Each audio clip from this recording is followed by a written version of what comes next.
Object oriented programming, हम C++ के कुछ क्वेश्चन और आंसर देख रहे हैं जो नॉर्मली पूछे जाते हैं। पहला है, what are class and objects in C++? क्योंकि C++ एक ऑब्जेक्ट ओरिएंटेड प्रोग्रामिंग लैंग्वेज है, इसीलिए इसमें ऑब्जेक्ट का कॉन्सेप्ट है। अगर आप किसी भी प्रोग्रामिंग लैंग्वेज के बारे में बात करें जो ऊप्स होने का दावा करती है, उसमें क्लास और ऑब्जेक्ट होंगे। तो क्लास है क्या? मैं आपको पहले एग्जांपल दिखाऊंगा, उससे आप समझिए। क्लास पहले तो एक कीवर्ड है और एक फ्रेमवर्क है। क्लास एक यूजर डिफाइंड डेटा टाइप है। यूजर डिफाइंड हम क्यों बोल रहे हैं? यूजर डिफाइंड हम इसलिए बोल रहे हैं क्योंकि हम बनाते हैं, हमें कंपाइलर नहीं दे रहा है ना प्रोग्रामिंग लैंग्वेज दे रहा है। क्लास हम खुद ही लिखते हैं, क्लास से हमने लिखी ना, इसलिए ये यूजर डिफाइंड डेटा टाइप है। इस क्लास के अंदर क्या क्या हो सकता है? इस क्लास के अंदर या तो डेटा वेरिएबल हो सकते हैं या मेंबर फंक्शंस हो सकते हैं। जैसे आप ये एक डेटा मेंबर देख रहे हैं, एक डेटा फंक्शन देख रहे हैं, एक फंक्शन देख रहे हैं जो इस डेटा पे काम करेगा। इसके अलावा इसके अलग अलग टाइप हो सकते हैं, जैसे इंस्टेंस वेरिएबल होगा, लोकल वेरिएबल होगा, स्टैटिक होगा, वो सारी चीजें इसमें हो सकती है। तो डेटा मेंबर्स जो मैं आपको बता रहा हूं, ये डेटा वेरिएबल्स हैं, और ये जो मेंबर फंक्शंस हैं, ये फंक्शंस जो इन पे काम करेंगे या इनका यूज करके कुछ आपको आउटपुट देंगे। क्लास बन गई। क्लास ध्यान रखिएगा, क्लास केवल एक ब्लूप्रिंट है, मेमोरी में जगह भी नहीं लेती है, ये तो आपने बस बना दिया, क्योंकि ऑब्जेक्ट बनाने के लिए क्लास चाहिए। अब हमने क्या किया, इस क्लास ए का एक ऑब्जेक्ट बना दिया। ये जो ओबीजे बनाया है, इसके पास ये सारी चीजें आ गई। अब ये ओबीजे इस डेटा मेंबर को भी एक्सेस कर सकता है, इस फंक्शन को भी एक्सेस कर सकता है। कहने का मतलब यह है कि ऑब्जेक्ट इसका एक इंस्टेंस है। यानी आप ये कहें कि अगर मैं इस सब को एक मुट्ठी में बंद कर लूं, ये सारे कंटेंट को, तो वो आपका ऑब्जेक्ट बन जाएगा। और इसी आपने ब्लूप्रिंट बना दिया ना, इस ब्लूप्रिंट से यानी कि आपने मेन कॉपी बना दी। अब इससे आप कितनी भी फोटो कॉपी निकाल सकते हैं। तो ये फोटो कॉपी है, इसलिए इंस्टेंस कह रहे हैं। और एक ऑब्जेक्ट नहीं, आप सैकड़ों ऑब्जेक्ट बना सकते हैं, कोई लिमिटेशन भी नहीं है ऑब्जेक्ट बनाने की, राइट? ध्यान रखिएगा, क्लास एक यूजर डिफाइंड डेटा टाइप है और ऑब्जेक्ट इस क्लास का एक वेरिएबल है, या ये कहें कि ऑब्जेक्ट एक क्लास डेटा टाइप का इंस्टेंस है, वेरिएबल है। जैसे अगर आप यहां पर इसी को देख लीजिए, इंट डेटा लिखा हुआ है।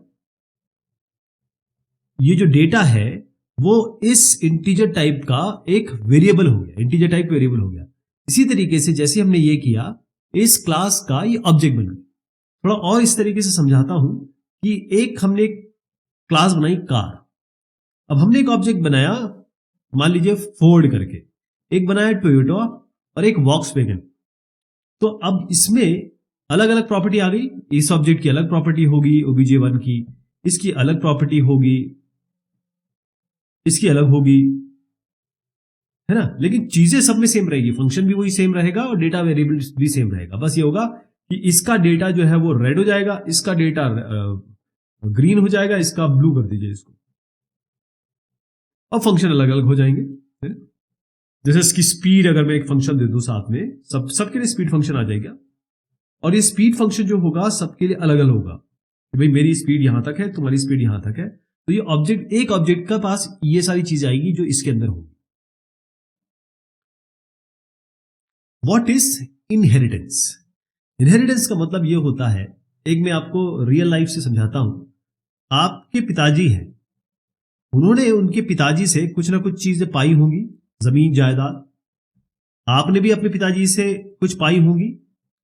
तो ऐसे कई चीज होगी जो इन्होंने आपको दी होगी, मतलब आपके दादाजी ने इनको जो दी है वो आपको दी है। तो आपके पास अपनी प्रॉपर्टी है और पिताजी की भी आ गई, कुछ इनकी भी आ गई। तो यही होता है इनहेरिटेंस, यानी आपने अपने पिताजी की कुछ प्रॉपर्टी इनहेरिट की, अपनी भी आपके पास है। तो अब क्या है, जितनी प्रॉपर्टी आपको एक्स्ट्रा मिली है उतना तो कमाने की जरूरत नहीं है, जितनी आपके पास उतनी है। तो यही होता है, इसमें आपके पिताजी आपके बेस क्लास है और ये डिराइव क्लास है। अगर ऐसा देखा जाए तो आपके पिताजी के पिताजी बेस क्लास है और उनके लिए आपके पिताजी आपके जो चाइल्ड क्लास हो जाएंगे, लेकिन आपके लिए ये बेस क्लास है, आप चाइल्ड क्लास हो जाएंगे, राइट। देखिए एक एग्जांपल समझिए, यहां पर एक बेस क्लास हमने बनाई एनिमल। एनिमल खा भी सकता है, सो भी सकता है। अब हमने डिराइव्ड क्लास बनाई डॉग, और उसमें हमने ये दोनों चीजें तो ले ली, मतलब अब इसके पास दो फंक्शन तो ये ऑलरेडी आ गए। एक फंक्शन अपने आप लिख दिया हमने यहां पर बार्क, तो कितने फंक्शन हो गए, 2 + 1 3। तो रियूजेबिलिटी बढ़ गई इससे, और हम बार बार लिखेंगे नहीं, ये दोनों ऑलरेडी हमको मिल गए। बस अब इसका हम अपना इम्प्लीमेंटेशन दे सकते हैं या डायरेक्ट इसको यूज कर सकते हैं, ठीक है जी। तो इनहेरिटेंस ऑब्जेक्ट ओरिएंटेड मैकेनिज्म या ऑब्जेक्ट ओरिएंटेड पैराडाइम का मैकेनिज्म है, जिसमें हम ये चाइल्ड क्रिएट कर रहे हैं, किससे, जो ऑलरेडी एग्जिस्टिंग पेरेंट क्लास है, इसको हम पेरेंट क्लास बोलते हैं, ये चाइल्ड क्लास है। तो चाइल्ड है उसको हम डिराइव्ड क्लास बोलते हैं, और जो ये है वो पेरेंट क्लास है, जो आपका पेरेंट क्लास या बेस क्लास।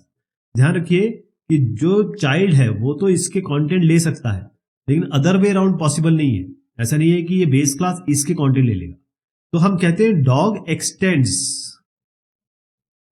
एक्सटेंड्स एनिमल, ऐसे कहेंगे, या ये कहेंगे dog is inheriting animal. Dog is inheriting animal. तो हम इससे नई क्लासेस बना सकते हैं जो ऑलरेडी बेस क्लास है उसका यूज करके। खास तौर पे इसका ध्यान रखिएगा, ये रीयूजेबिलिटी है, कोड बार बार लिखने की जरूरत नहीं है, बस इसको आप ऐसे लिख दीजिए। अभी मैं आपको बताता हूं कैसे करेंगे। जो डिराइव क्लास है वो सारी की सारी प्रॉपर्टी फंक्शन जो आपके पब्लिक और यहाँ पर प्रोटेक्टेड होंगे वो सब यहाँ पर आ जाएंगे। अपने एडिशनल फीचर इन्होंने बार्क दे दिया, बाकी ईट और स्लीप तो मिल ही गया। अब मैं आपको इसका जरा एग्जाम्पल बता देता हूँ और ध्यान से देखिएगा। देखिए ये बेस क्लास बनी हुई है, इसके अंदर फंक्शन है प्रिंट। अब हमने क्या किया, एक डिराइव्ड क्लास बनाई और क्या किया, कॉलन लगा के इनका नाम लिख दिया बस। और अब क्या किया हमने, हो सकता है कि इसमें 10 फंक्शन लिखे हों, ये 10 के 10 फंक्शन यहां पर आ जाएंगे, ये ध्यान रखिएगा। और अपना भी ये कोड लिख सकते हैं। ये भी हो सकता है कि ये प्रिंट ऑलरेडी इसमें लिखा हुआ, हमने भी प्रिंट लिख दिया, इन्होंने प्रिंट कुछ और तरीके से लिखा हो, हमने भी अपना प्रिंट कुछ और तरीके से लिखा हो। तो सेम फंक्शन भी हम ओवरराइड कर सकते हैं, इसको कहते हैं फंक्शन ओवरराइडिंग। अगर आप बुलाएंगे तो ये कॉल हो जाएगा, तो इसको ऑब्जेक्ट बना के बुलाएंगे। तो अगर ये C++ है तो ध्यान रखिएगा आपको इसको वर्चुअल करना पड़ेगा, तभी ये वाला कॉल होगा, अदरवाइज बार बार यही वाला कॉल होता रह जाएगा। What is encapsulation in C++? C++ या किसी भी प्रोग्रामिंग लैंग्वेज में आप इनकैप्सुलेशन एक ही तरीके से समझेंगे।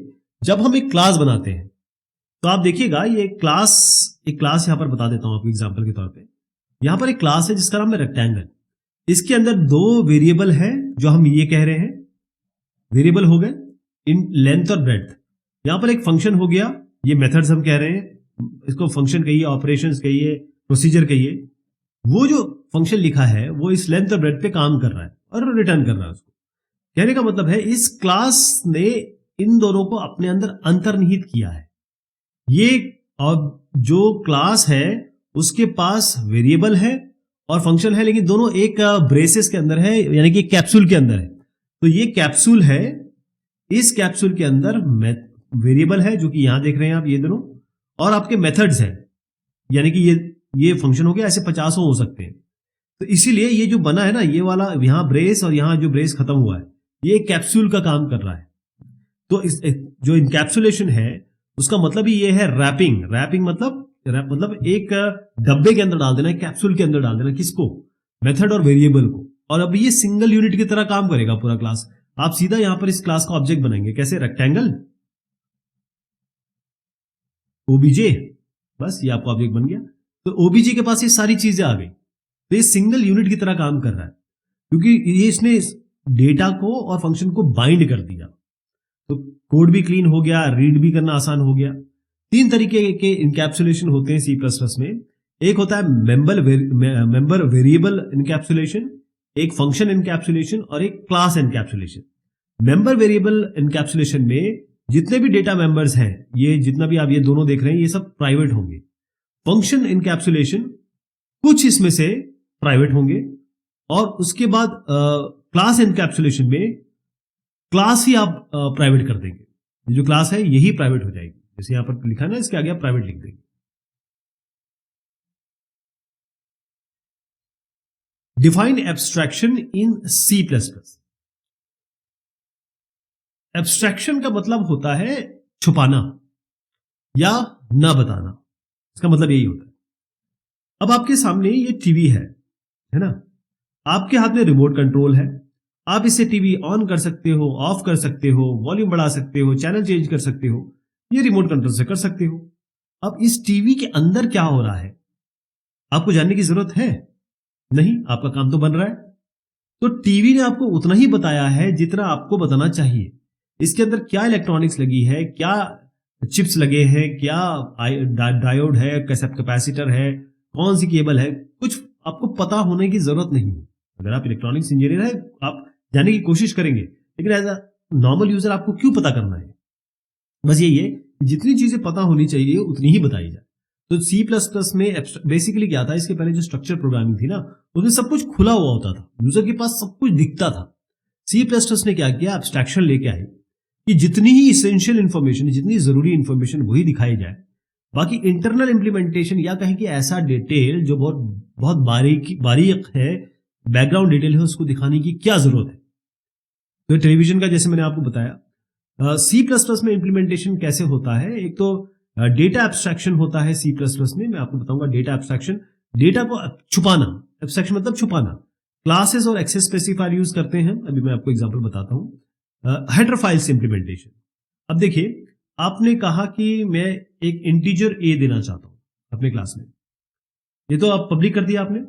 वैसे बाय डिफॉल्ट जो होता है जावा में सब प्राइवेट होता है, ध्यान रखिएगा। लेकिन मैं अगर मान लीजिए पब्लिक है तो मैं इसको प्राइवेट कर दूंगा, प्राइवेट के लिए पूरा प्राइवेट लिखते हैं, मैंने शॉर्ट लिखा है। अब इसको प्राइवेट कर दिया ना, तो ये इस जिस भी क्लास के अंदर होगा उसी के लिए नोन होगा, बाहर किसी को पता नहीं होगा।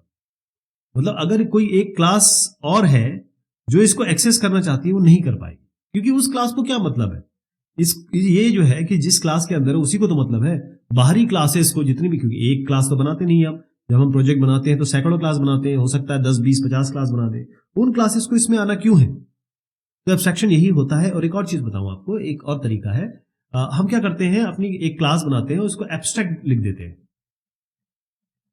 एब्स्ट्रैक्ट क्लास कर दिया, जैसे ए हमने एक क्लास बना दी। अब हम क्या करेंगे, इसमें केवल हम फंक्शन देंगे, जैसे फंक्शन 1, फंक्शन 2, जो भी किसी पर्टिकुलर काम के लिए होंगे, मैं एग्जांपल दे रहा हूं। तो इसको हम केवल फंक्शन को ऐसे लिख देंगे, ठीक है, हम इसका इंप्लीमेंटेशन नहीं देंगे, फंक्शन 1 क्या करता है, फंक्शन 2 क्या करता है। जो भी क्लास इसको इनहेरिट करेगी वो इस फंक्शन का डिटेल अपने अंदर लिखेगी। इस तरीके से आप एब्स्ट्रैक्शन देते हैं कि देखो साहब, हम अपने आप को इंस्टेंशिएट नहीं होने, मेरे ऑब्जेक्ट मत बनाओ आप क्या करो, मैंने आपको बता दिया खाका ब्लूप्रिंट, आप खुद ही इसको इंप्लीमेंट करो। अब एग्जांपल देखिए, यहां पे देखिए ये एब्स्ट्रैक्शन का एग्जांपल है। यहां पर हमने ये नंबर और सी जो भी हमारे पास एक इंटीजर है, कैरेक्टर है, इसको हमने बना दिया प्राइवेट। तो बाहर के वर्ल्ड के लिए ये अब नोन नहीं है, केवल इसी क्लास के लिए नोन है। क्लियर हो गया? यहां पर आइए, यहां पर एक हमारे पास एक फंक्शन है, उसके अंदर हमने num ch और ये n और c जो भी हमने दिया, ये जो है, ये जो डेटा मेंबर्स है, ये कहीं भी बाहर से एक्सेस नहीं हो सकते। ये डेटा मेंबर जो है वो केवल यहीं से एक्सेस हो सकते हैं। मतलब ये function set my values in function पे काम कर रहा है, बाहर वाले फंक्शन इस पे काम ही नहीं कर सकते, क्योंकि उनके लिए प्राइवेट है, उनके लिए एब्स्ट्रैक्टेड है ना। इन केवल एक ही तरीका है कि अगर आप इनका यूज करना चाहते हैं तो आप क्या करेंगे, इनको आप पब्लिक दीजिए, और वो नहीं देना चाहिए, इसीलिए प्राइवेट प्रोटेक्टेड का कॉन्सेप्ट आया। Difference between C plus plus, Java and Python. हम सारी प्रोग्रामिंग लैंग्वेज, क्योंकि ये सारी की सारी ऑब्जेक्ट ओरिएंटेड प्रोग्रामिंग लैंग्वेज है, इनका हम अंतर देखेंगे। पहली चीज ये है कि सी जो है प्रोसीजर ओरिएंटेड प्रोग्रामिंग है। प्रोसीजर मतलब फंक्शन बेस्ड थी ये, मतलब एक मेन होता था, वो बस ऐसे फंक्शनों को कॉल करता रहता था, ये फंक्शन और फंक्शन को कॉल कर रहे हैं, ऐसे करके होता था। तो सी जो है प्रोसीजर ओरिएंटेड प्रोग्रामिंग लैंग्वेज थी। लेकिन C plus plus, Java, Python, C plus plus Java तो ऑब्जेक्ट ओरिएंटेड प्रोग्रामिंग लैंग्वेज है, लेकिन पाइथन जो है वो आपकी ऑब्जेक्ट ओरिएंटेड प्रोग्रामिंग लैंग्वेज भी है, लेकिन कई जगह इसमें कॉन्सेप्ट पीओपी का भी है, यानी कि प्रोसीजर ओरिएंटेड प्रोग्रामिंग भी है।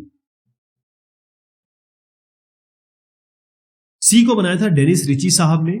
सी प्लस प्लस को बनाया था बिजान या याने बोलते हैं इसको, वैसे बजान हम कर देते हैं क्योंकि हम तो सब पढ़ते हैं, बजान स्टाउस्ट्रप, ये हो गए। जावा को बनाया था जेम्स गोसलिंग साहब ने। पाइथन को बनाया है ग्विडो वैन रोसम साहब ने। लैंग्वेज लेवल की बात करें तो ये मिडिल लेवल लैंग्वेज है, ये हाई लेवल लैंग्वेज है। जावा हाई लेवल लैंग्वेज है, पाइथन हाई लेवल लैंग्वेज है। देखिए क्या होता है, एक हाई लेवल लैंग्वेज होती है जो आप समझते हैं इंग्लिश लाइक होती है, इंग्लिश जैसी होती है। फिर आपके पास एक मिडिल लेवल लैंग्वेज होती है, और फिर असेंबली लैंग्वेज होती है, फिर लो लेवल लैंग्वेज होती है। तो बेसिकली ये असेंबली और हाई लेवल लैंग्वेज के बीच का इसका सी का आता है, क्योंकि आप देखेंगे कि आज भी एम्बेडेड सॉफ्टवेयर की प्रोग्रामिंग जो होती है एम्बेडेड वगैरह की, वो सी में होती है। बहुत फास्ट है ये। बिल्डिंग ब्लॉक, अब जैसे मैंने बताया था कि सी में सब कुछ फंक्शन होता है। सी प्लस प्लस जावा, इसमें दोनों, क्योंकि ऑब्जेक्ट ओरिएंटेड है तो ऑब्जेक्ट होगा इसमें क्लास होती है, दोनों ही है, मतलब ऑब्जेक्ट और क्लास दोनों में ही होगी।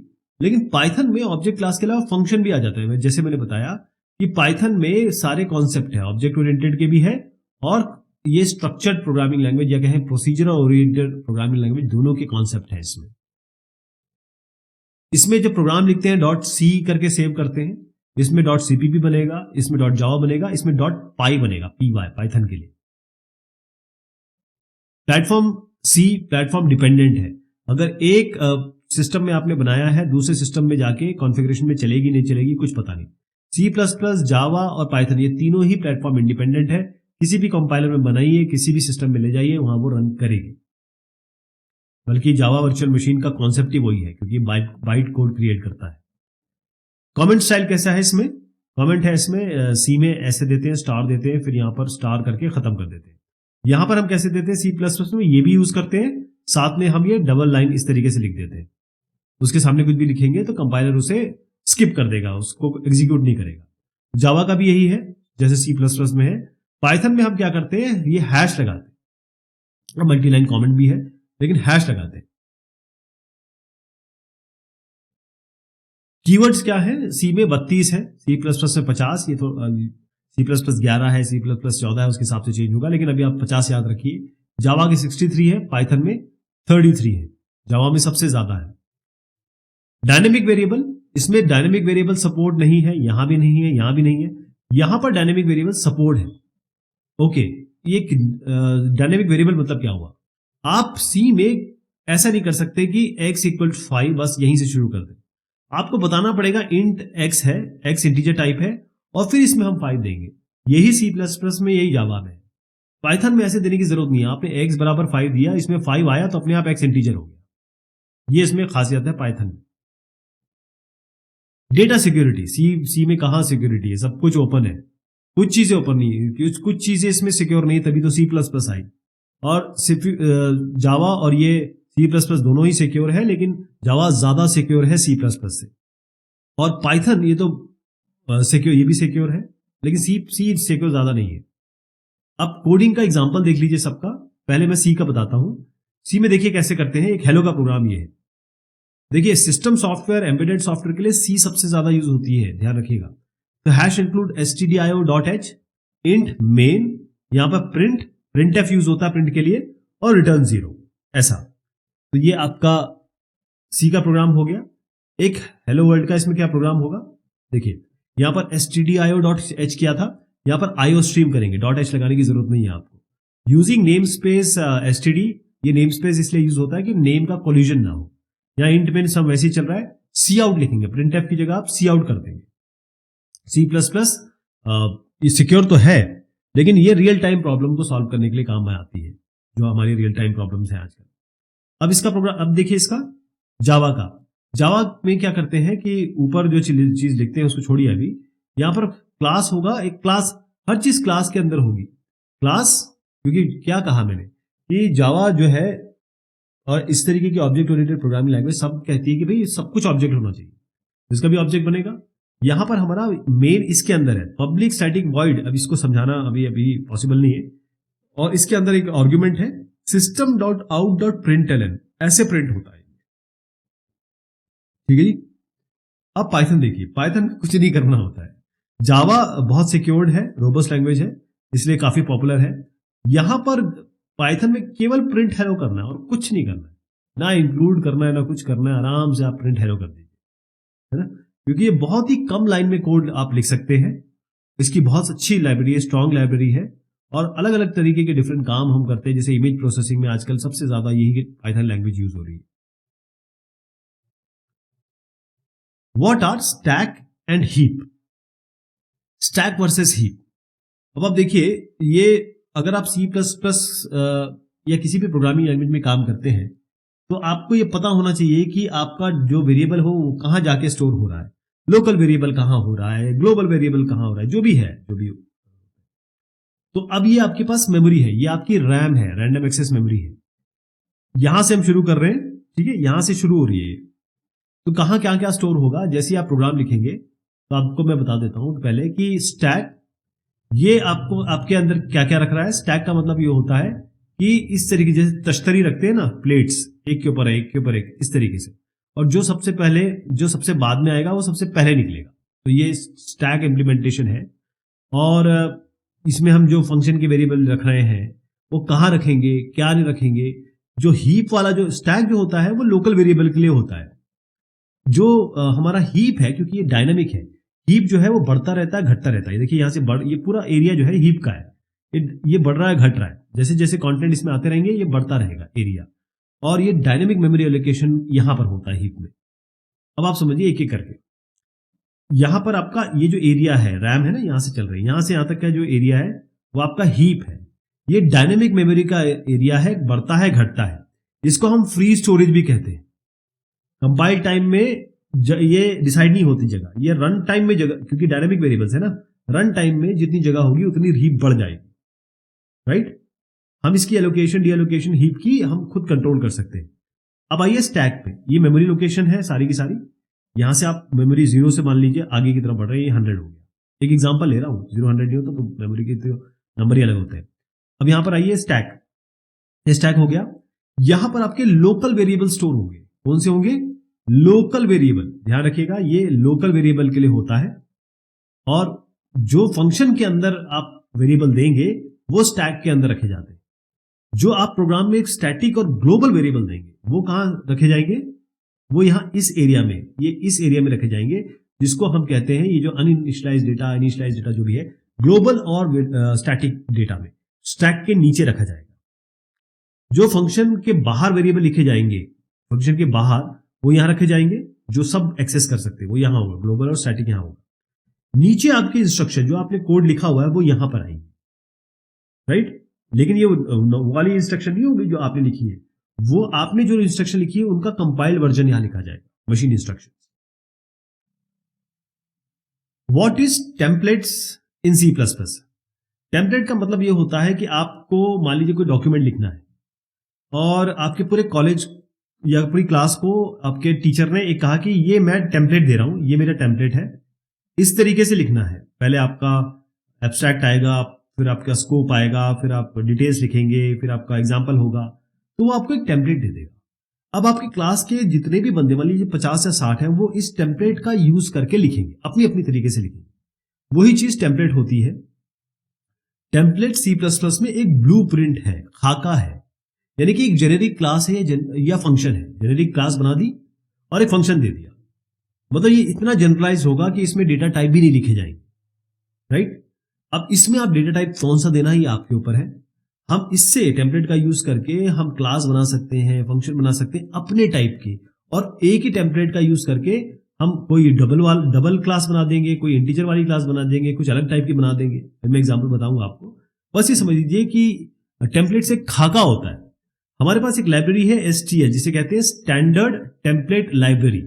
ये जो लाइब्रेरी है इसमें बेसिकली ये आपको एक यही टेम्पलेट का जो कंटेनर है वो आपको यही देती है क्लास और फंक्शन बनाने के लिए। तो जो STL के कंपोनेंट्स है उसमें कंटेनर आता है, एल्गोरिथम्स है, इटरेटर्स है, फंक्टर्स है, ये सारे आप यूज करेंगे जब आप यहाँ पर, मतलब ये कंटेंट आप दे सकते हैं इसमें। आपको एग्जांपल बताता हूँ, बहुत हल्का रखेंगे इसको। दो टाइप के टेम्पलेट्स आप बना सकते हैं, फंक्शन टेम्पलेट और क्लास टेम्पलेट। जैसे मैंने आपको बताया कि आप जेनेरिक क्लास भी बना सकते हैं, जेनेरिक फंक्शन भी बना सकते हैं।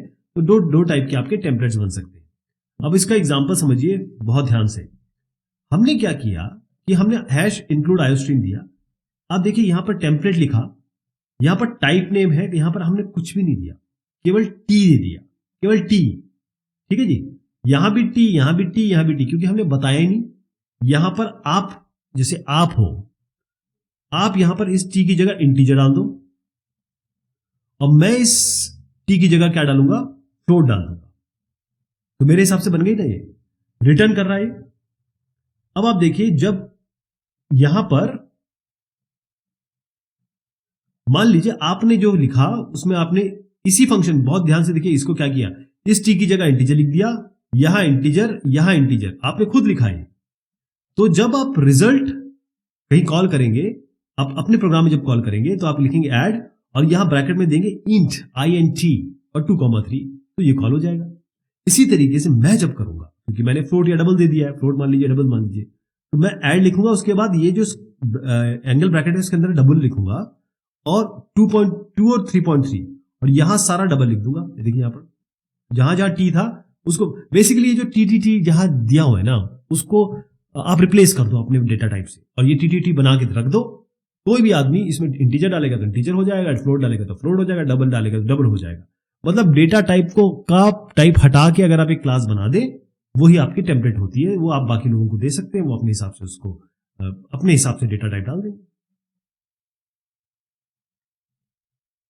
What is call by value and call by reference in C++? इसका मेन जो अंतर है वो ये है कि मैं अपने मेन फंक्शन में हूं, और यहां पर मैं किसी फंक्शन को कॉल कर रहा हूं। मान लीजिए फंक्शन fun है, मैंने यहां पर 2 और 3 दिया, भेजा इसको, और मैंने कहा ऐड करके वापस भेजो, या इन दोनों को एक एक बढ़ा के भेजो। इस फंक्शन में 2 का 3 हो गया, 3 का 4 हो गया, इस फंक्शन में तो हो गया।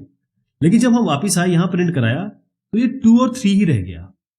तो हमने 2 और 3 भेजा था कॉल बाय वैल्यू मेथड से, लेकिन हमने 2 और 3 भेजा और इनको बोला कि इस फंक्शन को बोला भाई 2 को बढ़ा दो 3 कर दो, 3 को बढ़ा दो 1 4 कर दो। अब जब हमारे पास ये वापस आए वेरिएबल्स और हमने प्रिंट कराया, तो ये 3 और 4 हो गए। मतलब जो यहां चेंज हुआ वो यहां रिफ्लेक्ट हुआ, तो इसे हम कहेंगे कॉल बाय रेफरेंस। बस यही अंतर है इसमें, कि आपने जो वैल्यू भेजी वो फंक्शन में तो चेंज होगी, लेकिन एक्चुअल चेंज नहीं हुई, वो मतलब टेम्परेरीली चेंज हुई। तो मैं आपको जरा इसका एग्जांपल बताऊं पहले, उस एग्जांपल से आप समझ जाएंगे। देखिए साहब, हमने क्या किया, ये हमारे पास n1 और n2 दो वेरिएबल है, हमने इसको भेजा इस फंक्शन में, उसको कहा स्वैप कर दो। ठीक, मैं यहां से भेज रहा हूं 2, इस बार 10-20 कर देते, एक 10 भेजा, एक 20 भेज दिया। ये 2 नंबर हमने एंटर किए, 10 और 20, और हमने कहा कि स्वैप कर दो। लेकिन ध्यान रखिए स्वैप कैसे लिखा हमने, ये सबसे इंपॉर्टेंट है। स्वैप लिखा, और यहां n1 और n2, मतलब जब आप इसको कॉल करोगे तो आएगा स्वैप 10 20। चलिए साहब, ये 10 और 20 चला गया, तो यहां 10 आया इसके पास, या 20 आ गया। ध्यान रहे कि इसकी ये कॉपीज बनी है, इसकी ये कॉपीज बनी है। मतलब आपने जो कहा कि ये 10 मेरी जगह है, मैं 10 है, इसको जैसी दिया तो इसने अपनी एक जगह बनाई। हमने 10 दिया था, उसने अपनी जगह बना के 10 लिख दिया। आपने 20 दिया इसको, इसने अपनी जगह बना के 20 लिख दिया। अब यहां पर ये इसको स्वैप कर रहा है। स्वैप कैसे कर रहा है, 20 को इधर 10 को इधर, तो इसने 20 को इधर कर दिया, 10 को इधर कर दिया। बहुत अच्छा काम किया। यहां प्रिंट कराओ आप इसको, नंबर 1 नंबर 2 को, तो ये 20 और 10 ही आएगा। लेकिन अगर इन्हीं वैल्यू को n1 और n2 को यहां प्रिंट कराओगे आप तो चाहते थे ये स्वैप हो जाए, लेकिन आपको मिलेगा क्या, 10 और 20 ही मिल जाएगा। आपको चाहिए क्या था, 20 और 10, क्योंकि आपने स्वैप कराया। स्वैप मतलब अपनी इसकी जगह ये आ जाए, इसकी जगह ये आ जाए। तो ये जो तरीका होता है भेजने का, ये आपने केवल कॉपी भेज दी, यानी n1 जहां था, n2 जहां था, ये जैसी गया इसने अपनी जगह बना के इसको स्टोर किया और फिर स्वैप किया। यहां प्रिंट कराओगे आप num1 num2, तो आपको 20 और 10 ही आएगा। फंक्शन के बाहर आते ही आपको, यहां पर आते ही आपको कोई स्वैपिंग नहीं मिलेगी। इसको कहते हैं call by value. Call by value जो होता है उसमें डुप्लीकेट कॉपी जाती है, आप एक्चुअल वैल्यू नहीं भेज रहे हो। मतलब ओरिजिनल वैल्यूज पे कोई भी चेंज नहीं हो रहा, परिवर्तन नहीं हो रहा है, हमको एक्चुअली ओरिजिनल वैल्यू पे चेंज करना है। अब आप देखिए कॉल बाय रेफरेंस में हम कैसे अचीव करते हैं। यहां पर क्या किया, सेम काम किया, फंक्शन पे प्रोग्राम की डिटेल में मत जाइए, बस ये समझ लीजिए n1 और n2, हमने n1 और n2 ले लिया यूजर से। अब हमने एम्परसेंट भेजा, एम्परसेंट मतलब रेफरेंस भेजा इसका, ये एम्परसेंट जो है रेफरेंस, रेफरेंस किस चीज का, मेमोरी लोकेशन का। अब यहां पर गए क्योंकि एम्परसेंट भेज दिया हमने, तो यहां पर तो आपको स्टार लगाना पड़ेगा। ये एम्परसेंट मेमोरी लोकेशन भेज, मतलब इसका रेफरेंस भेज रहे हैं कि भाई इस मेमोरी पे जाओ और इस नंबर को एक्सेस करो। तो यहां पर आपका क्या हो गया, आपने इसको पॉइंटर में लिया, पॉइंटर से जरा चेंज कर दिया और यहां पर वैल्यू आपने जब प्रिंट कराई, जब यहां पर आपने भेजा 10 और 20, तो हुआ क्या, ये 10 और ये 20 मेमोरी में जहां पर भी 10 लिखा है 20 लिखा है, आपने इसका रेफरेंस भेजा एम्परसेंट n1 करके और एम्परसेंट n2 करके। यहां पर जब गया तो इसने पॉइंटर लिया, यानी कि ये अब इसी को पॉइंट कर रहा है। यहां पर वैल्यू स्वैप हो गई, यानी 20 वाला यहां आ गया, 10 वाला यहां आ गया। तो इस मेमोरी, ये जो मेमोरी लोकेशन है इसके अंदर अब 20 आ चुका है और इस मेमोरी लोकेशन में 10 आ चुका है। तो चाहे आप इस प्रोग्राम, इस फंक्शन में इसको प्रिंट कराएं तब भी ये 20 10 आएगा, यहां प्रिंट कराएं तब भी ये 20 10 आएगा, क्योंकि अब आप मेमोरी लोकेशन की बात कर रहे हैं, रेफरेंस की बात कर रहे हैं, तो आपने उस जगह को बताया। यहां पर क्या हुआ कि ये 10 और 20 आपने दिया, इसने अपनी जगह बना के, ये 10 और 20 है, इसको 10 और 20 अपनी जगह रख दिया और यहां पर चेंज कर दिया। एक्चुअल जगह पे जाके चेंज नहीं किया, यही अंतर है इसमें। एक्चुअल कॉपी जो कॉल बाय रेफरेंस में एक्चुअल लोकेशन, एक्चुअल कॉपी भेजी जाती है, तो ओरिजिनल पैरामीटर में परिवर्तन हो जाता है। What is an inline function? Inline function नाम ही बता रहा है कि भाई जो दो लाइन है उसके बीच में डाल दो इसको। इनलाइन मतलब मेरा इंस्ट्रक्शन यूं चल रहे हैं, यहां पर एक इनलाइन फंक्शन मैंने कॉल किया, उस फंक्शन की लाइनें लाके यहां जोड़ दो, बस इसी का मतलब ये है। क्लियर? एक इनलाइन फंक्शन केवल क्या करता है, वो एक्सपैंड करता है लाइनों के बीच में। मतलब जब इस फंक्शन को कॉल करते हैं आप, तो मान लीजिए मैंने कोई फंक्शन लिखा, वो फंक्शन जो होगा वो उस जगह आके चेप दिया जाएगा। चेप मतलब चिपका दिया जाएगा, सब्स्टिट्यूट कर दिया जाएगा। मैं उसका एग्जांपल आपको लूंगा। देखिए यहां देखिए आप, हमने क्या किया कि ये हमारा इनलाइन फंक्शन है, ठीक है। इस इनलाइन फंक्शन को हमने इसमें कहा कि इस यहां माय फंक्शन, यहां पर आ जाओ, तो ये कंट्रोल, इसको नॉर्मल फंक्शन में क्या होता है, कंट्रोल इधर जाएगा, यहां हमारा काम होगा और फिर वापस इसका जो रिजल्ट होगा वो यहां आ जाएगा। इनलाइन में ऐसा नहीं होगा। इनलाइन में ये पूरा का पूरा आके यहां बैठ जाएगा, पूरा नहीं, मतलब इसकी जो लाइनें हैं, तो ये जो पूरा फंक्शन है वो यहां पर आके बैठ जाएगा ना, इसकी लाइनें। जैसे आपने इसमें लिखा है, एक मान लीजिए प्रिंट लिखा है हेलो, तो जब आप इनलाइन कॉल करेंगे उसको, इसको इनलाइन लिखना पड़ता है, वो वाली जो लाइन है एक्चुअली वो यहां आके चिपक जाएगी। ये कंट्रोल फ्लो, अगर नॉर्मल फंक्शन होता तो पहले आपका यहां कंट्रोल, इसको बताता हूं ऐसे, नॉर्मल होता तो पहले ये कंट्रोल जाता, इसके अंदर सब एग्जीक्यूशन होता, इसका रिजल्ट वापस आता। यहां ऐसा नहीं है। इसमें क्या होगा कि हमने इसके अंदर जितनी भी लाइनें लिखेंगी वो यहां पर आके लिख जाएगी, तो मुझे इनलाइन आके घुस जाएंगी। तो इनलाइन कीवर्ड यूज करना पड़ता है। इसके आगे आप इनलाइन लिखेंगे, ध्यान रखिएगा, ये जो फंक्शन बनाया ना, इसके आगे आप इनलाइन लिखेंगे। इनलाइन आप कंपाइलर के लिए एक रिक्वेस्ट है, कमांड नहीं है। इनलाइन केवल एक रिक्वेस्ट है, कमांड नहीं है। कंपाइलर हो सकता है इसको इग्नोर भी कर दे, वो उसी तरीके से काम करे जैसे वो करता है, राइट। तो आपको अगर इनलाइन करना है फंक्शन को, तो इस फंक्शन, देखिए ये इसका मतलब समझिए, यहां फंक्शन का नाम है, पैरामीटर होगा, इसका रिटर्न टाइप होगा, उसके आगे आपको इनलाइन लिखना पड़ेगा। तो यहां पर आप क्या लिखेंगे, इसके आगे, इसके आगे आपको इनलाइन लिखना पड़ेगा, इनलाइन। इसका मतलब यह है, कंपाइलर को बता रहे हैं कि भाई जब भी मैं इनलाइन फंक्शन को आप कॉल करूंगा, आप इसकी लाइनें यहां पर चेप देना, कंट्रोल मत ले जाना वहां पे। Inline function and macro differences. Inline और मैक्रो एक हद तक आप समझ लीजिए एक जैसा ही काम करते हैं, लेकिन इनमें काफी डिफरेंसेस भी हैं। दोनों के एग्जांपल बताऊंगा मैं आपको। इनलाइन का मतलब ये समझ लीजिए, पहले मैं आपको अंतर बताता हूं फिर आप समझ जाएंगे। देखिए इनलाइन फंक्शंस ये प्रॉपर फंक्शंस होते हैं, मतलब जैसे फंक्शन लिखते हैं वैसे ही लिखेंगे, बस उसके आगे इनलाइन लिख देंगे। वो काम क्या करता बताता हूं मैं आपको। मैक्रो जो है वो फंक्शन नहीं है, वो प्री प्रोसेसर डायरेक्टिव है।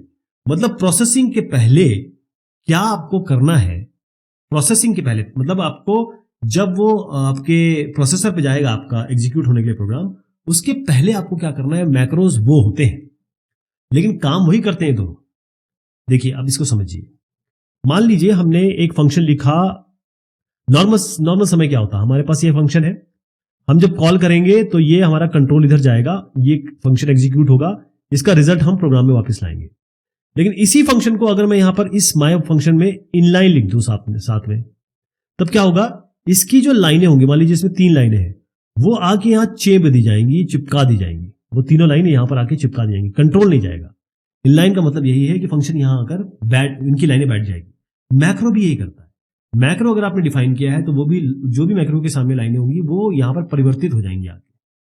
अब मैक्रो भी दिखा देता हूं आपको, मैक्रो कैसे काम करता है। क्योंकि हमने लिखा हैश डिफाइन, ये प्री प्रोसेस हैश डिफाइन करते ही, अब प्रोग्राम के पहले लिखा है इसको, हैश डिफाइन करते ही ये आपका प्री प्रोसेसर डायरेक्टिव हो गया। हमने कहा hash define cube x x into x into x, तो जैसे ही आप यहां पर कोई वैल्यू देंगे, मान लीजिए आप यहां पर 2 देते हैं, तो ये परिवर्तित हो गई पहले 2 इंटू 2 इंटू 2 में, राइट। और ये वैल्यू यहां पर जैसे आप कॉल करोगे, ये लाइन यहां आके चिपक जाएगी, या कहें इसका रिजल्ट यहां पर आ जाएगा।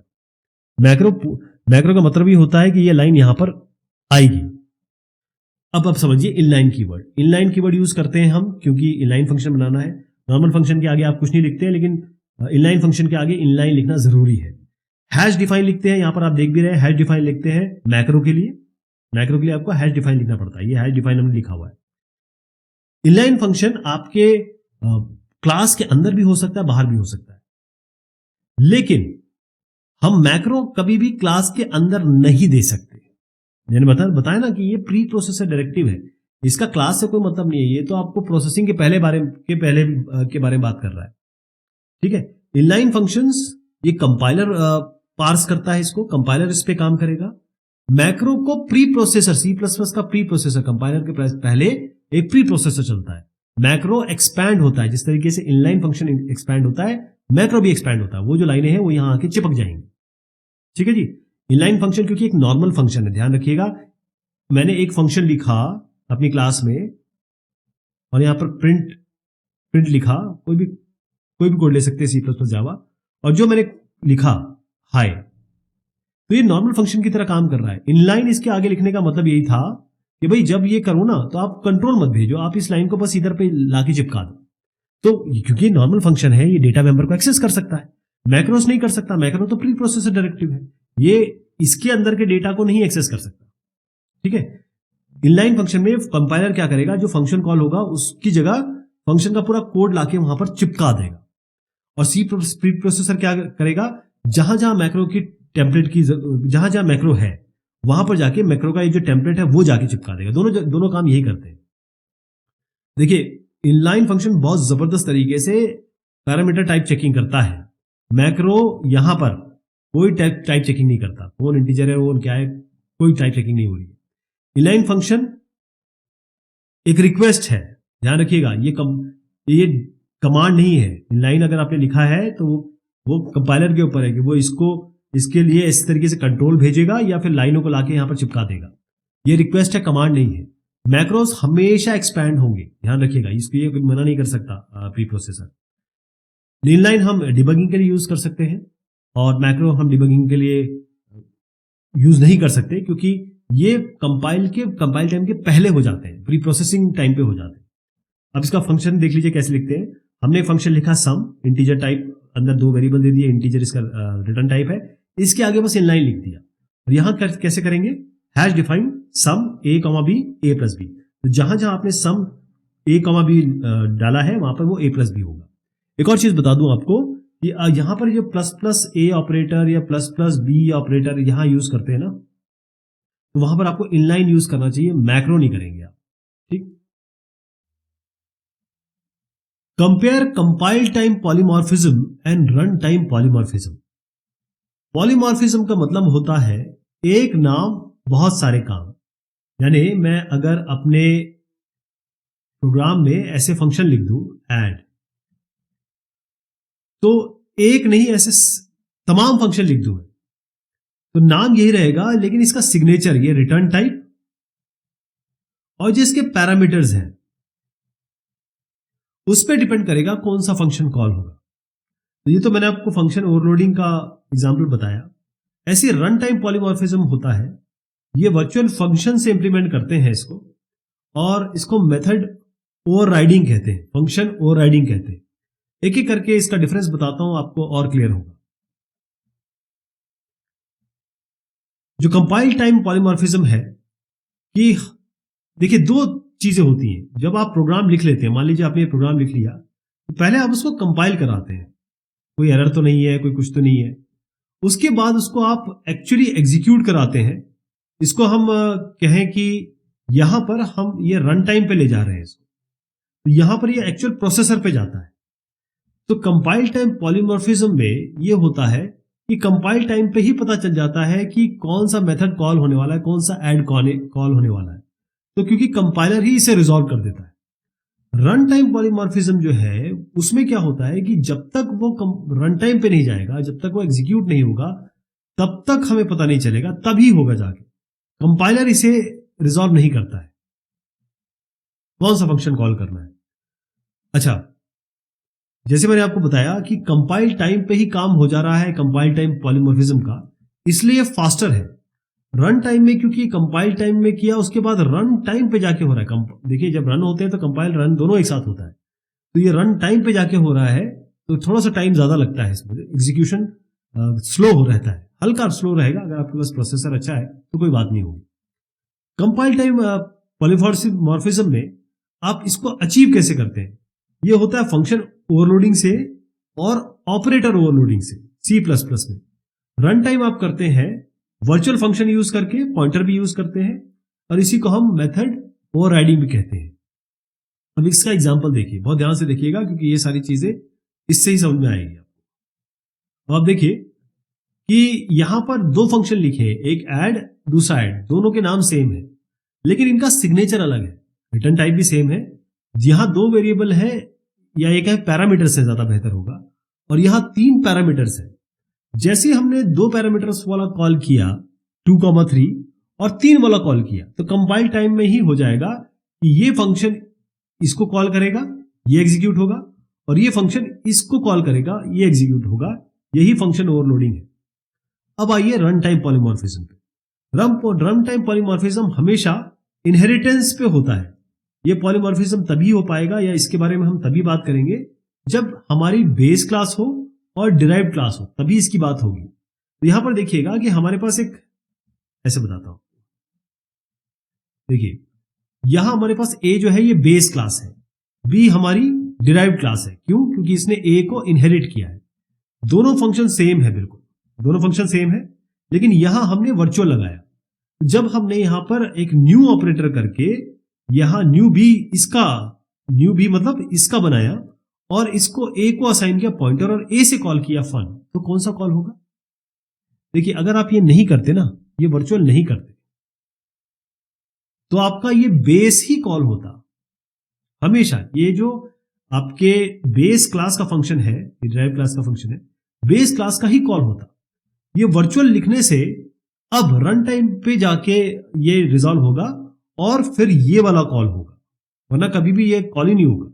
तो ये वर्चुअल करने पर इसको कॉल करने का तरीका आ गया हमें, और हम अलग अलग नाम भी रख सकते हैं। बेसिकली वर्चुअल से हमारा फंक्शन ओवरलोडिंग हो गई एक तरीके की। और ओवरराइडिंग कैसे कहते हैं कि ये वाला फंक्शन इसको ओवरराइड कर जाएगा। अदरवाइज इसके पास तो ये भी फंक्शन है, ये भी फंक्शन है, क्योंकि इसने इनहेरिट किया। किसको चलाएगा? ये वर्चुअल से होता है कि ये इसको चलाएगा। What are the static members and static member functions? आपको डिफरेंसेस भी बताने हैं इसमें। देखिए स्टैटिक का मतलब क्या होता है? केवल एक, बस ये ध्यान रखिएगा, अगर ये दिमाग में बैठ गया आपके कि मेंबर स्टैटिक मतलब एक मेंबर बनेगा सबके लिए, मेंबर फंक्शन एक बनेगा सबके लिए। अब क्लास और ऑब्जेक्ट के बारे में बात कर रहे हैं तो ऑब्जेक्ट के लिए बनेगा ऑफ कोर्स। तो जब हम वेरिएबल डिक्लेयर करते हैं स्टैटिक, तो यहां पर पूरे लाइफ टाइम के लिए उसको जगह मिलती है केवल एक।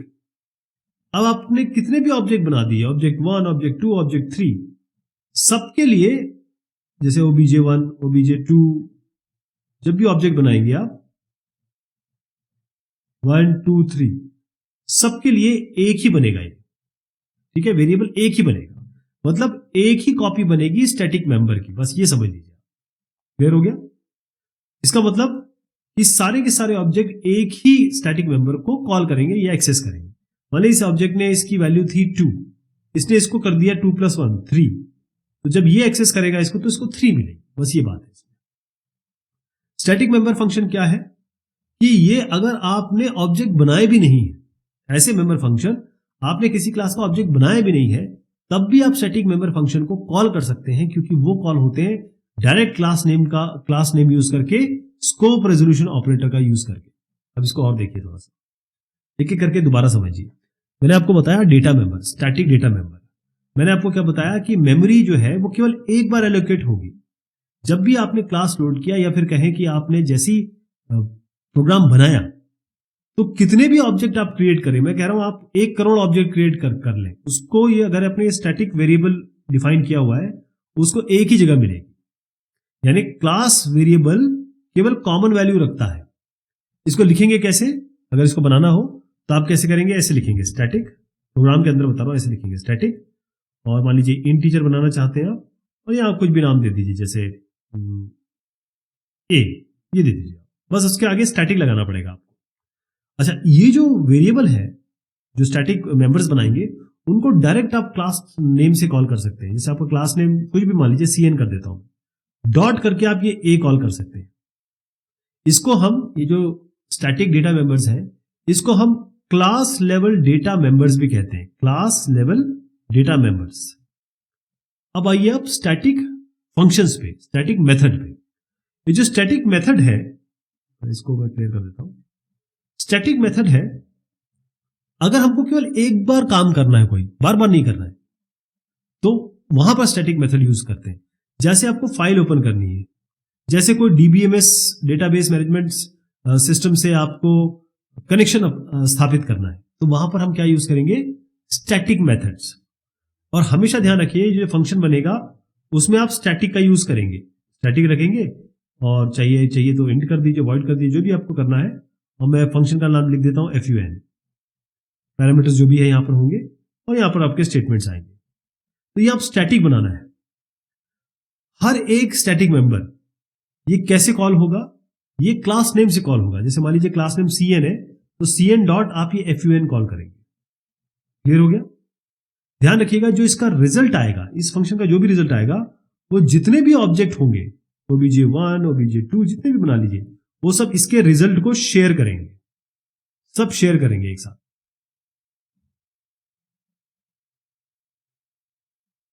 What is the difference between virtual functions and pure virtual functions? देखिए, वर्चुअल फंक्शन क्या होते हैं, पहले मैं आपको आइडिया दे देता हूं कि ये virtual function, pure virtual function की बात तभी आती है जब आप इनहेरिटेंस करते हैं। यानी कि आपकी एक बेस क्लास होगी, एक डिराइव्ड क्लास होगी। बेस में भी आपका एक फंक्शन लिखा होगा, डिराइव्ड में भी एक फंक्शन लिखा होगा। जैसे आपने लिख दिया FUN, ये फंक्शन यहां भी है, ये फंक्शन यहां भी है। अब जब आप ऑब्जेक्ट बनाएंगे तो कौन सा चलना चाहिए? डिराइव्ड का जब ऑब्जेक्ट बनाएंगे, क्योंकि डिराइव्ड ने तो इसको भी इनहेरिट किया हुआ है, ये दोनों ही आ गए इसके पास। किसको कॉल करेगा? वो हमेशा वो बेस को कॉल कर देगा जब भी इसका ऑब्जेक्ट बनाएंगे। तो ये बेस का नाम कॉल करके डिराइव्ड का कॉल करे फंक्शन, इसके लिए हम वर्चुअल यूज करते हैं। ये क्लियर हो गया? वर्चुअल फंक्शन इसीलिए बनाते हैं हम। और प्योर वर्चुअल फंक्शन जब बनाते हैं, ये वर्चुअल फंक्शन, जैसे वर्चुअल हमने फंक्शन बनाया ना, इसमें कोई भी डेफिनेशन नहीं देंगे। यहां पर कोई भी डेफिनेशन देख रहे हैं आप? नहीं, यहां प्रॉपर डेफिनेशन देंगे आप, मतलब जो भी काम करना है इसका लिखेंगे। वर्चुअल फंक्शन में कोई दिक्कत नहीं। प्योर वर्चुअल फंक्शन केवल आप इसलिए बनाते हैं, यहां पर =0 करके आप कंपाइलर को बता रहे हैं कि भाई ये वर्चुअल फंक्शन है, प्योर वर्चुअल फंक्शन। इसमें बस =0 करते हैं, कोई बॉडी नहीं लिखी हुई है इसकी, आप ब्रेसेस कहीं देख ही नहीं रहे, कोई बॉडी नहीं हो रही है। ये केवल आपको ये बता रहे हैं कि भाई ये जो फंक्शन है, जो जब भी कोई डिराइव्ड क्लास बनेगी इस बेस क्लास से, तो उसको ये फंक्शन जो है वो इंप्लीमेंट करना होगा, वो खुद ही करेगा। थोड़ा और बताता हूं आपको, इसका डिफरेंस थोड़ा एक बार और समझिए, थोड़ा और एग्जाम्प्लीफाइड तरीके से।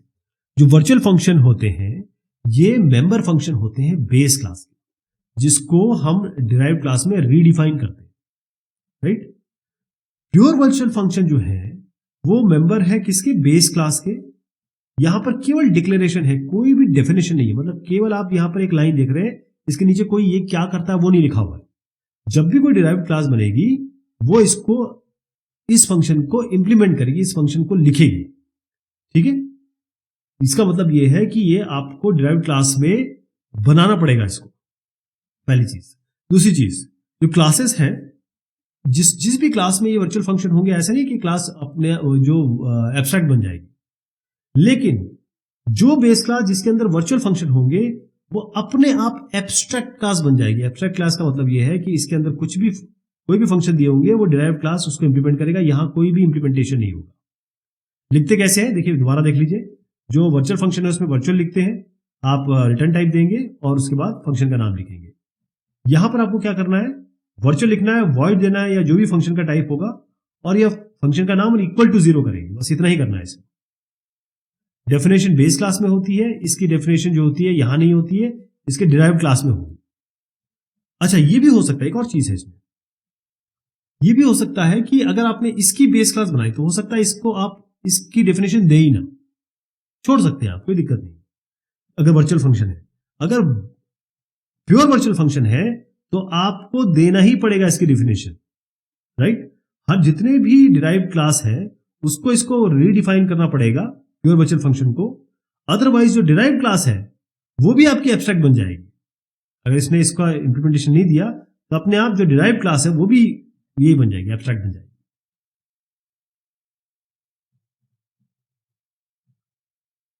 How do U allocate and D allocate memory in C++? Basically आपसे जो सवाल पूछा जा रहा है वो है न्यू और डिलीट के डिफरेंसेस, या न्यू डिलीट क्या होता है। तो पहले मैं आपको बता दूं, जब भी आप कोई प्रोग्राम लिखेंगे, मान लीजिए ये प्रोग्राम आपने लिखा, कंपाइल करेंगे इसको तो वो यहां चला जाएगा, ये प्रोग्राम का कोड है, कंपाइल्ड कोड है। ये जो हीप है ये डायनामिक होती है, ये आपकी रैम है, रैंडम एक्सेस मेमोरी है। मान लीजिए स्टार्ट कर रही है 0 से और यहां पर मान लीजिए 100 पे जा रही है, एक एग्जांपल ले रहा हूं। तो यहां पर क्या होगा कि ये जो हीप है ये डायनेमिक मेमोरी है, जो भी डायनेमिक आप काम करेंगे वो यहां जाएगा। ये जो स्टैक है इसमें लोकल वेरिएबल और फंक्शन जाएंगे। अगर आपने कोई ग्लोबल वेरिएबल दिए हैं तो वो ग्लोबल इस जगह पे जाएंगे, और यहां आपको प्रोग्राम कोड लिखा होगा। तो ये पूरे मेमोरी में कहां कहां क्या क्या चीज रहती है वो ये मैंने आपको बताने की कोशिश की। अब आइए, जो न्यू ऑपरेटर है इसका काम है मेमोरी एलोकेशन, और न्यू करता है मेमोरी एलोकेट, और डिलीट करता है मेमोरी को क्लीन कर देता है, मेमोरी डी एलोकेशन करता है C++ में। जैसे यहां पर देखिए, आपने कहा इंट वैल्यू न्यू इंट, तो ये न्यू ने क्या किया, एक इंटीजर की मेमोरी एलोकेट कर दी। डिलीट जब वैल्यू किया, इसी को डिलीट किया आपने, तो जो मेमोरी एलोकेट हुई थी वो डिलीट हो गई, डी एलोकेट हो गई। यहां पर आप एक एरे डिफाइन कर रहे हैं जिसको 10 इंटीजर वैल्यू दे रहे हैं, तो न्यू क्या करेगा, 10 इंटीजर वैल्यू की मेमोरी एलोकेट कर देगा। डिलीट आपने किया, यहां पर ब्रैकेट लगा के, स्क्वायर ब्रैकेट लगा के ARR, तो अब ये जो ARR जिसको पॉइंट कर रहा था वो मेमोरी डी एलोकेट हो गई। अब एक बार और अंतर समझ लीजिए, जो न्यू ऑपरेटर है, न्यू और डिलीट में मैं अंतर बता रहा हूं। बेसिकली न्यू ऑपरेटर क्या काम करता है, ये एलोकेट करता है मेमोरी को, किसको न्यू करेगा, ऑब्जेक्ट या एरे ऑफ ऑब्जेक्ट। ठीक, जैसे आप देख ही रहे हैं कि कोई वेरिएबल भी कर रहा है, वेरिएबल भी है ये, लेकिन ऑब्जेक्ट और एरे ऑफ ऑब्जेक्ट को भी ये कर सकता है। डिलीट क्या करेगा, डिलीट क्या करेगा कि वो जो भी आपने न्यू ने मेमोरी एलोकेट की है, डिलीट का काम यह है कि उसको डी एलोकेट करे, हटाए, राइट। न्यू क्या फायदा करता है आपको, जैसे आप एरे हैं, ऑब्जेक्ट है, वेरिएबल है, उन सब की मेमोरी एलोकेशन में ये फायदा करता है या फिर आपको मदद करता है। और यहां पर डिलीट क्या करेगा, जो भी आप इससे बनाएंगे उसको डिलीट कर देगा। लेकिन आपको ध्यान रखना है जो भी बना रहे हैं वो कहां जाता है, न्यू डिलीट में यह अंतर है। What are the differences between new and malloc? अब क्योंकि C++ में न्यू और malloc दोनों यूज करते हैं हम, C में हम ज्यादातर malloc यूज करते थे। malloc होता है डायनेमिक मेमोरी के लिए, डायनेमिक मेमोरी एलोकेशन के लिए, ठीक है जी। अब मैं आपको पहले बता देता हूं कि न्यू को यूज कैसे करते हैं और malloc कैसे यूज करते हैं, ताकि हम इसके डिफरेंसेस एक एक करके देख सकें। मैं पहले न्यू बता रहा हूं आपको। मुझे एक इंटीजर की जगह चाहिए, तो मैं क्या करूंगा, इंट लिखूंगा, यहां पर चाहे वैल्यू लिख दे, बराबर यहां न्यू लिखना पड़ेगा, ये न्यू ऑपरेटर है, और यहां इंट कर देंगे। तो अब क्या हो गया, इस वैल्यू को एक इंटीजर वैल्यू एलोकेट हो गई। क्लियर। इसको हटाना है तो हम डिलीट से कर सकते हैं, डिलीट से इसको हटा देंगे, डिलीट सीधा डिलीट वैल्यू करेंगे, डिलीट वैल्यू कर देंगे, ये इसको हटा देंगे। अब मैलोक का देखिए, मैलोक क्या करता है, मैं सिर्फ बकायदा इंटीजर लेके, क्योंकि इंटीजर यहां लिया तो वहां भी इंटीजर लेंगे, ये क्या करेगा, INT लीजिए, कोई पॉइंटर दीजिए, पॉइंटर का नाम कोई भी, जैसे मैं P पॉइंटर दे देता हूं। अब इसको हमको टाइप कास्ट करना पड़ेगा, क्योंकि इसका रिटर्न टाइप होता है वॉइड, यहां पर हम टाइप कास्ट कर रहे हैं इंट स्टार।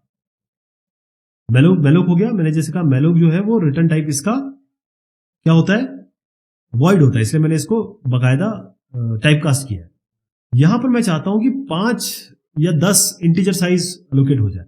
एक इंटीजर कितना हो गया आपका 4 बाइट, तो आपका 5 ही कर देते हैं 5।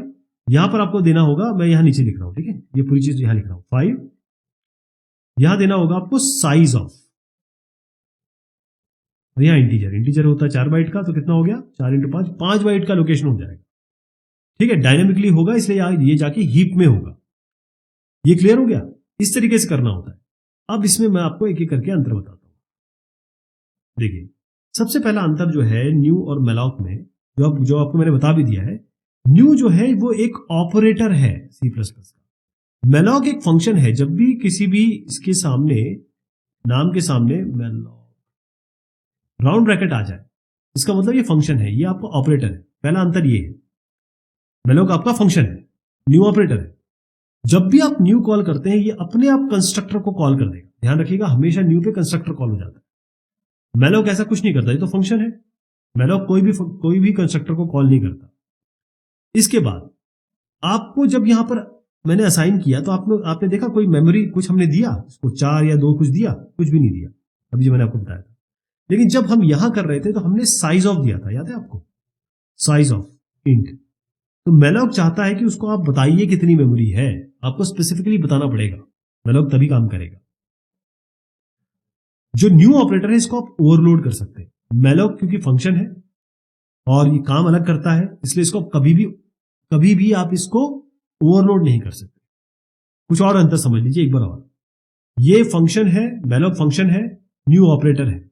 सी में हम न्यू यूज ही नहीं कर सकते, C++ में हम ये दोनों यूज करते हैं, लेकिन ये ज्यादा यूज करते हैं, कभी कभी यूज करते हैं। मैलॉक जो है ये किसी भी चीज के लिए मेमोरी एलोकेट कर देता है। ये किसके लिए करेगा, वेरिएबल के लिए कर रहा है, एरे के लिए कर रहा है, स्ट्रक्चर के लिए कर रहा है, ऑब्जेक्ट के लिए कर रहा है। ओके, अब यहां पर मैलॉक जो है रिटर्न क्या करता है, वॉइड रिटर्न करता है, तो इसलिए इसको वॉइड स्टार करता है, इसलिए आपको इसको स्पेसिफिकली का टाइप कास्ट ऐसे करना पड़ेगा, इंट स्टार जैसे मैंने किया।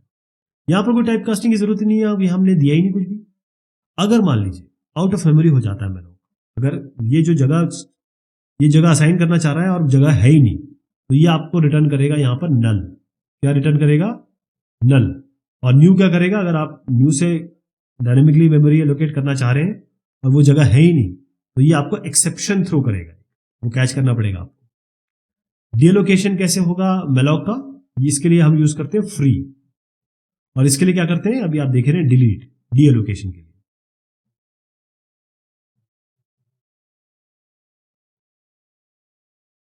What is the difference between reference and pointer.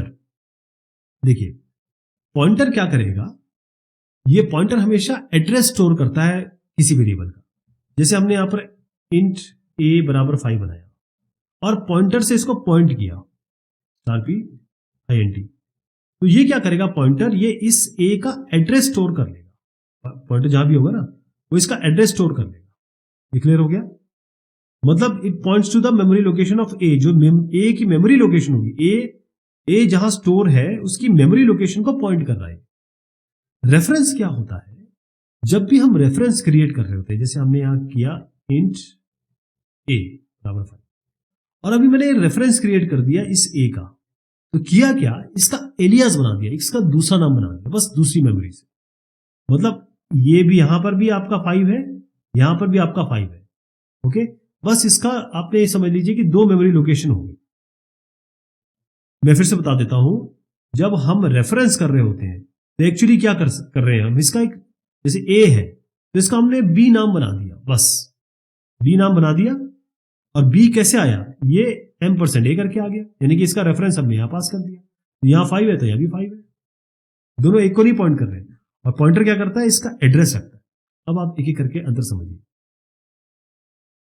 देखिए, पॉइंटर जब हम इनिशियलाइज करते हैं, जब pointer can be initialise to any value any time after it is declared. आपने पॉइंटर बना दिया, आप कभी भी इसको इनिशियलाइज कर सकते हैं।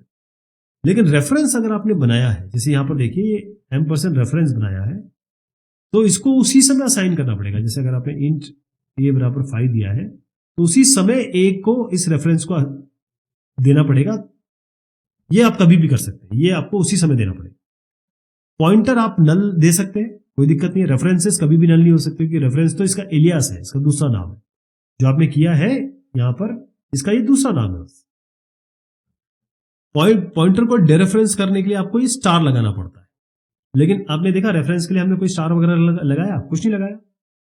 और पॉइंटर, अब ये देखिए, जैसे एक पॉइंटर हमने p दिया, अब a हमने रेफरेंस p में दे दिया, अब यहां पर दूसरा b बराबर 6 करके b का रेफरेंस p में दे दिया। मतलब पॉइंटर को आप कभी भी चेंज कर सकते हैं किसी और वेरिएबल में उसी टाइप के। लेकिन आपने एक बार जो रेफरेंस है वो एक बार इनिशियलाइज कर दिया ना किसी वेरिएबल के लिए, उसको बाद में चेंज नहीं कर सकते, कोई और वेरिएबल ऑब्जेक्ट को कर नहीं सकते, क्योंकि ये इसका नाम है। इसका नाम अगर एलियस है, जैसे बंटी उर्फ बबलू, तो बंटी उर्फ चिंटू नहीं हो सकता, ये वाली बात।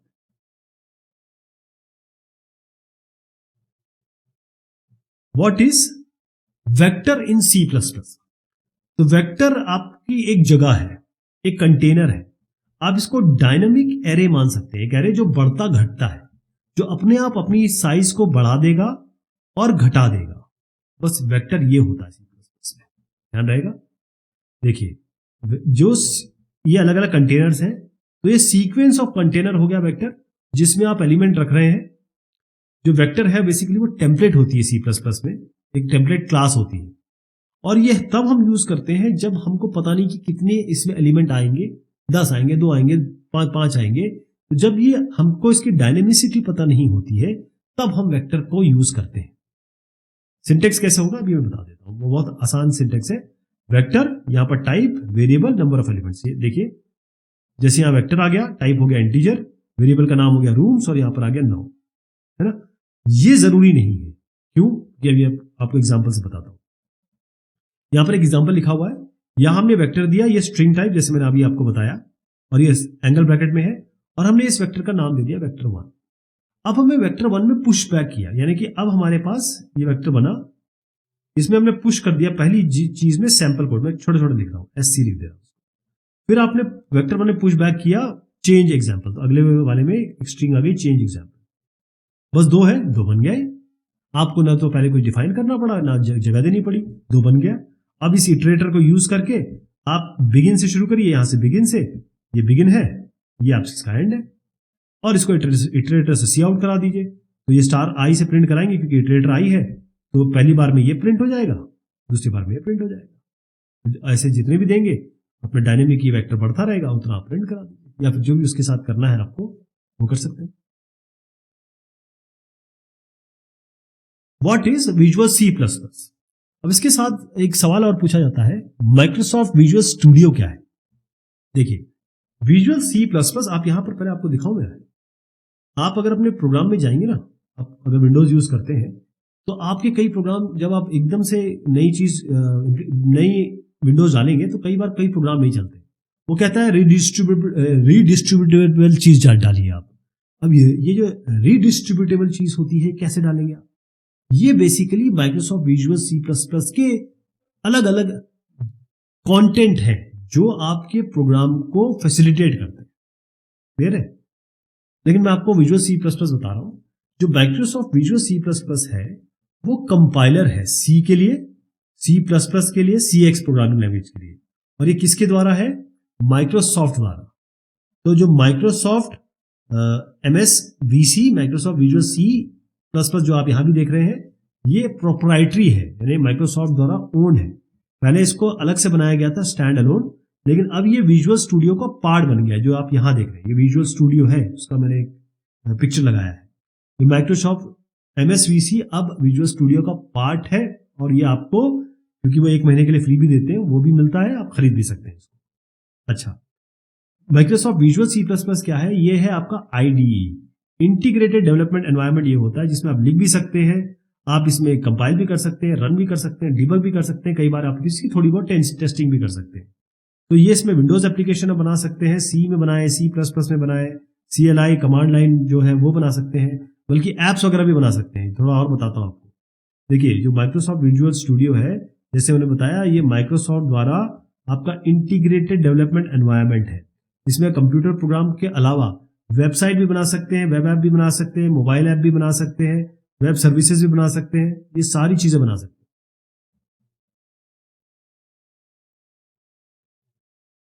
What is virtual base class in C++? अब एक सिनेरियो आपको समझा रहा हूं। ये क्लास A है, ये आपकी बेस क्लास है। एक क्लास B, क्लास C, ये आपकी डिराइव क्लास है, ये डिराइव क्लास है। इसने भी इसको डिराइव किया, इसने भी इसको डिराइव किया, यानी कि क्लास B ने क्लास A को इनहेरिट किया, क्लास C ने भी क्लास B को इनहेरिट कर दिया। इसका मतलब B के पास A आ गया, C के पास भी A आ गया, तो A के सारे कंटेंट B में भी आ गए, A के सारे कंटेंट C में भी आ गए। अब B के पास, C के पास दोनों आ गए। अब हमने एक क्लास D बनाई। क्लास D जो है उसको इनहेरिट कराया B के साथ और D के साथ। D के पास अब B से भी एक बार A आ गया ऐसे, और D के बाद D के पास C से भी एक आया ऐसे।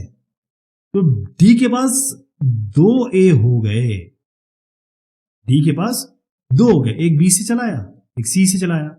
अब यहां पर जब आप फंक्शन वगैरह कॉल करेंगे ना, तो बहुत सारी एम्बिग्यूटी होगी, बहुत सारी प्रॉब्लम होगी। इस दिक्कत को दूर कैसे किया जाए? तो ये जो एम्बिग्यूटी मैंने आपको समझाई है, उसके लिए आपको वर्चुअल बेस क्लास बनानी पड़ेगी। यानी आप क्या करेंगे, जब बेस क्लास बनाएंगे उसके आगे वर्चुअल लगाएंगे। ये जो बेस क्लास बनाएंगे ना, उसको आप लगाएंगे वर्चुअल नाम।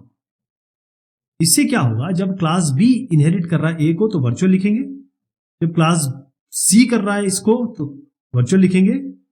वर्चुअल आप पहले भी लिख सकते हैं, बाद में भी लिख सकते हैं, जैसे यहां दिख रहा है, पब्लिक के बाद में लिख सकते हैं, पब्लिक के पहले भी लिख सकते हैं। अब जब क्लास D इन दोनों को इनहेरिट करेगा, तो केवल एक ही A इसके पास आएगा, बस इतना ही है इसमें।